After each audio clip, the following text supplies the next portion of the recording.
마틴 로이드 존스 목사님은 창세기 3장 15절을 구약 성경을 가르는 가장 중요한 분기점이라고 말했습니다.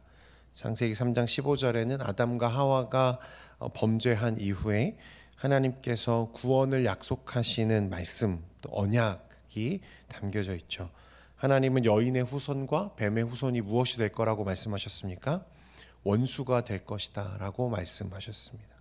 그래서 사실 이 말씀 이후에 창세기 3장 15절 이후에 모든 말씀과 구속사는 사실 여인의 후손과 뱀의 후손의 영적인 대립이라고 하는 구조 안에서 일어납니다.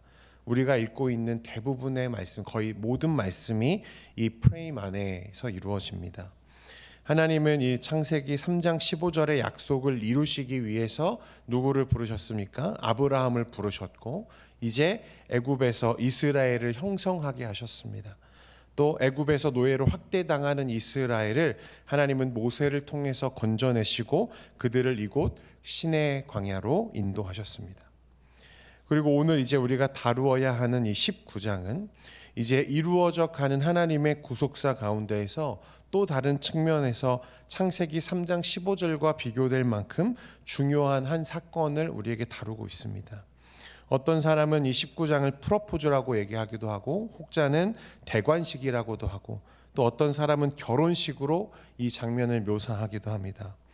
물론 하나님은 지금까지도 택한 자기 백성과 함께 하셨고 그들을 구원해내셨지만 오늘 드디어 이 시내 광야에 이르러 이스라엘 백성과 특별한 언약을 맺으십니다. 지금까지는 언약적 관계로만 함께 하셨다면 이제는 마치 법적인 부부가 되는 것처럼 어떤 예식을 갖고 있는 것을 우리가 보게 됩니다. 오늘 우리가 읽은 말씀입니다만 3절부터 6절까지 말씀 우리 한번 천천히 다시 읽어보도록 하겠습니다. 시작. 모세가 하나님 앞에 올라가니 여호와께서 산에서 그를 불러 말씀하시되 너는 이같이 야곱의 집에 말하고 이스라엘 자손들에게 말하라. 내가 애굽 사람에게 어떻게 행하였음과 내가 어떻게 독수리 날개로 너희를 업어 내게로 인도하였음을 너희가 보았느니라. 세계가 다 내게 속하였나니 너희가 내 말을 잘 듣고 내 언약을 지키면 너희는 모든 민족 중에서 내 소유가 되겠고 너희가 내게 대하여 제사장 나라가 되며 거룩한 백성이 되리라. 너는 이 말을 이스라엘 자손에게 전할지니라. 아멘. 이 언약은 사실 3장에서 출애굽기 3장에서 하나님이 모세를 부르실 때 모세에게 하셨던 말씀과 거의 동일합니다. 모세야, 내가 너와 함께 할 거야. 내가 그들을 애굽에서 인도하여 내고 그들과 내가 함께하고 그들을 내 백성 삼을 거야 라고 말씀하셨던 것과 거의 동일합니다. 그런데 이제 모세 개인과 맺으셨던 이 약속이 이스라엘 전체로 확장되는 것을 보게 됩니다. 하나님께서는 너희가 내 언약과 말씀을 잘 지켜 행하면 너희가 내 소유가 되고 제사장 나라요 거룩한 백성이 될 것이라고 말씀을 주시죠. 그리고 언약을 맺으십니다. 이제 모세를 이후에 부르신 이후에는 십계명도 주시죠. 율법을 주신다는 거예요. 여러분 우리가 이제 여기서 눈여겨봐야 하고 중요하게 다루어야 하는 한 가지가 무엇이냐면 이 언약과 하나님의 말씀, 약속과 구원의 관계입니다. 구원. 여러분 이스라엘이 구원받은 것은 그들이 언약을 잘 지켰기 때문에 구원받았습니까? 오늘 말씀에 보면 마치 그런 것처럼 보이죠. 여러분 그런데 이스라엘은 지금 어디에 있습니까? 광야에 있습니다. 광야에. 그들은 이미 출애굽했고 광야에 있습니다. 하나님이 모세를 부르셨던 그곳에 그들이 서 있습니다. 그리고 나서 무엇을 주시죠? 언약을 주세요. 말씀을 주십니다. 그러니까 언약을 받기 전에 그들은 이미 구원받았다는 거예요. 언약은 그 다음이죠. 하나님은 그들을 언약을 주셔서 언약을 잘 지키면 내가 너희를 구원하고 언약을 잘 지키지 않으면 내가 구원하지 않을 거야 라고 말씀하시는 게 아니라는 거예요. 순서적으로 맞지 않다는 것입니다. 먼저 그들을 모세를 통해서 어떻게 하셨죠? 애굽에서 그들을 학대당하고 있을 때 하나님이 그들을 건져내셨고 그 이후에 광야로 인도하신 후에 그 다음에 언약 말씀을 주시고 계신다는 거예요. 그러니까 구원과 언약은 사실상 관계가 있습니까? 없습니까?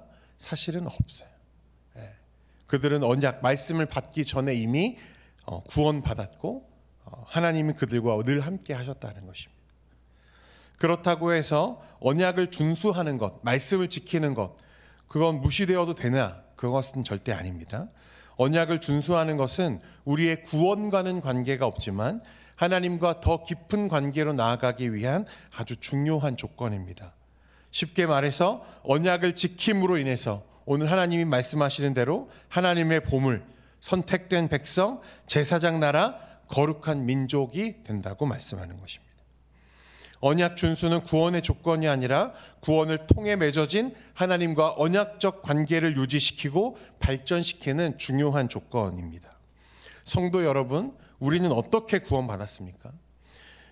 여러분은 다른 사람들보다 더 도덕적이어서 하나님의 구원 받으셨습니까? 여러분, 선하게 살아서 우리가 구원받았나요? 전도를 많이 하고 헌금을 많이 해서 우리가 구원을 받았습니까? 여러분, 구원은 전적인 하나님의 은혜요 사랑인 줄 믿습니다. 우리는 그 구원에 조금도 보탠 것이 없습니다. 믿으십니까? 그저 애굽에서 학대당하는 이스라엘을 긍휼히 여기시고 그들을 그곳에서 불러내신 것처럼 하나님은 죄 가운데 죽음과 사망의 굴레 안에 갇혀 있던 우리를 불쌍히 여기셨습니다. 긍휼히 여기셨어요. 그리고 우리로 예수 그리스도를 바라보게 하심으로 그 죄와 사망에서 건져내셨습니다. 구원받았다는 말입니다.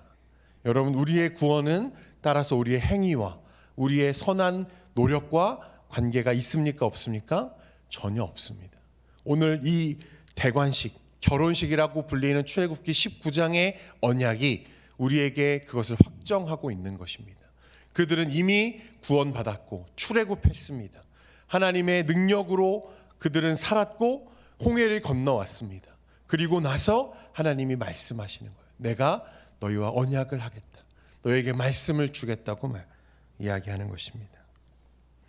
언약, 말씀, 그리고 율법은 구원받은 하나님의 백성이 하나님과 언약적 관계를 이루어가기 위한 조건이지 구원의 조건이 아님을 꼭 기억하시기를 바랍니다.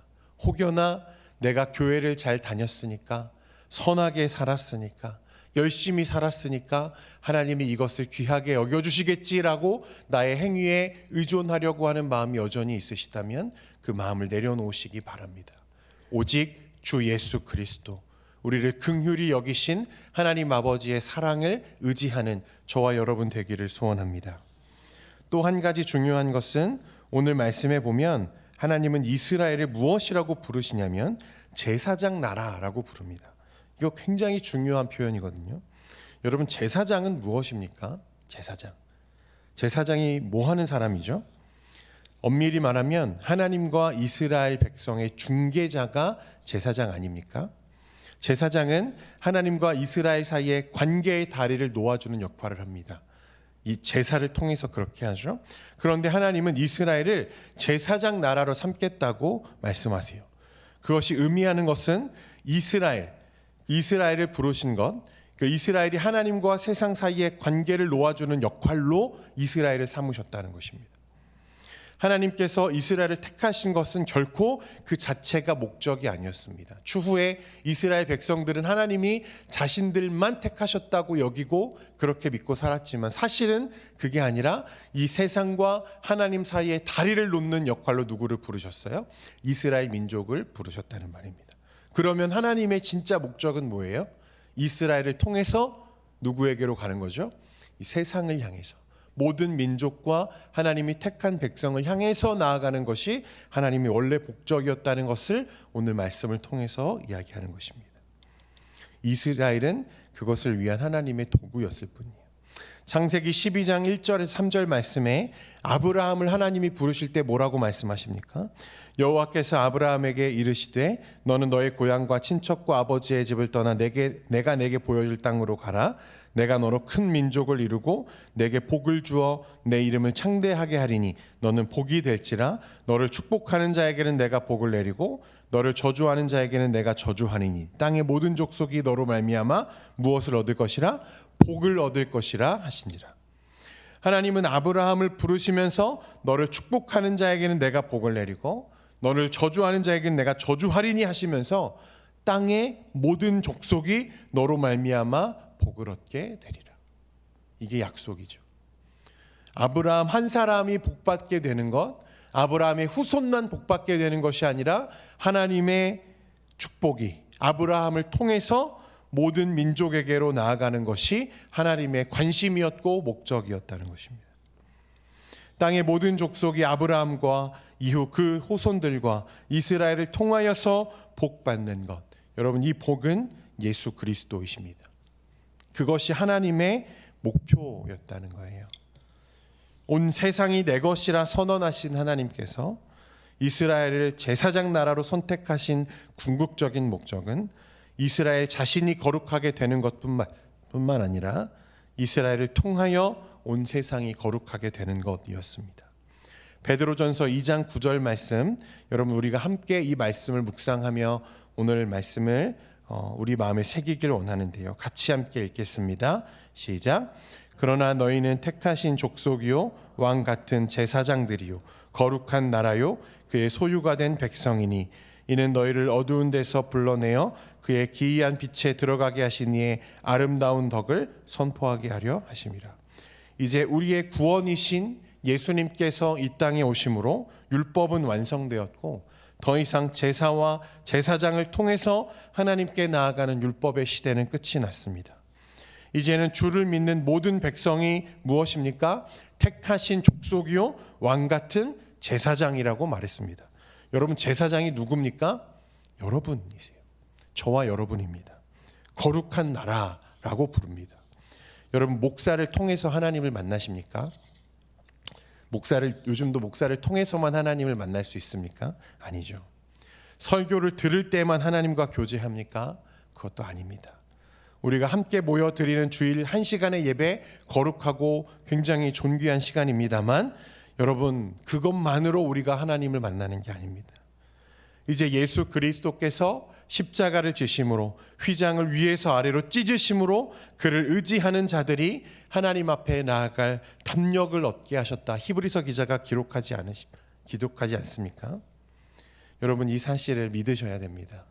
이제는 내가 거룩한 제사장입니다. 누구라도 주 예수를 의지하는 자는 하나님 앞에 언제든지 나아갈 수 있는 성령의 시대를 우리가 지금 살고 있습니다. 오늘 말씀에 자세히 읽어보면 다 읽지 않았습니다만 죄 있는 하나님을 볼 수가 없죠. 그래서 말씀에서도 하나님은 그 산에 아무도 발을 들이지 말라고 하셨습니다. 발을 들이면 반드시 죽는다고 하시죠. 물론 우리가 지금 사는 시대에도 하나님의 존전을 그렇게 볼 수 있는 것은 아닙니다. 그러나 이제 완전한 예물이 되신 예수 그리스도께서 십자가에 이루신 구원으로 말미암아 우리는 언제나 하나님과 교제할 수 있는 그 하나님이 우리 안에 거하시는 놀라운 성령의 시대를 지금 살고 있다는 것입니다.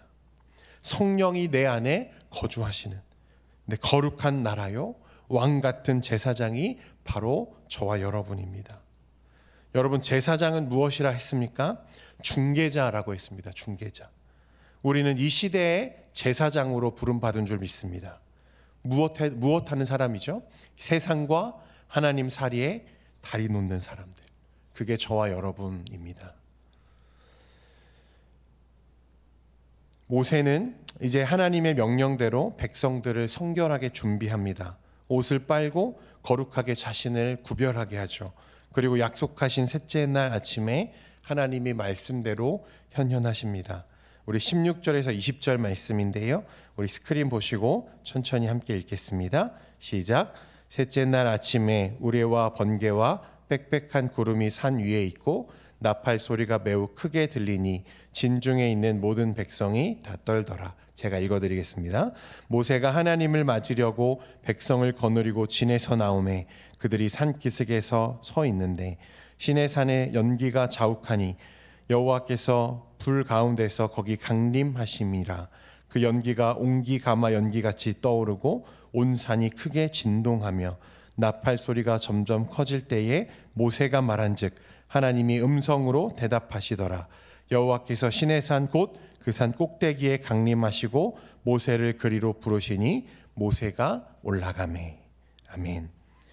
주 안에 사랑하는 성도 여러분, 하나님은 말씀을 주시고 그 말씀대로 또 약속대로 하나님의 뜻을 이루어 가십니다.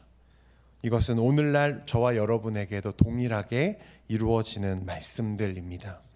오늘 우리가 새벽에 묵상한 것처럼 우리가 주님께 받은 구원의 은혜가 얼마나 크고 깊은지 다시 한번 묵상하며 은혜의 자리에 나아가는 저와 여러분 되기를 원합니다.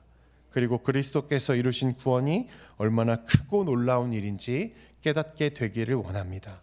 그 은혜를 가지고 하루를 살아갈 때 거룩한 나라요 왕 같은 제사장으로 우리를 부르신 하나님의 뜻을 이 땅 가운데 이루는 저와 여러분 되기를 소원합니다. 기도하겠습니다.